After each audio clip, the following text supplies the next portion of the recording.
দোয়া কবুল হওয়া নিয়ে মিজানুর রহমান আজহারি কি বলে একটু দেখুন। দোয়া কবুলের 5টা শর্ত, এই কথা বলে আজকের আলোচনা শেষ। এই যারা বলেন দোয়া কবুল হয় না, দেখেন নিজেদের সাথে মিলে কিনা। এই 5টা শর্ত যদি পাওয়া যায়, মুহূর্তেই আপনার দোয়া আরশে যে নক করবে। 1 নাম্বার শর্ত আকলুল হালাল, হালাল খাওয়া। কি খাওয়া? আমরা দুইটাই খাই,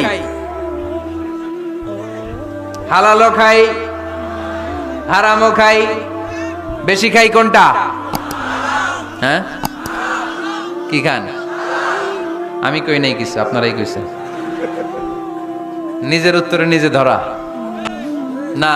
হারাম খেলে তো দোয়া কবুল হয় না। লা ইয়াদখুলুল জান্নাতা জাসাদুন গুযিয়া বিল হারাম।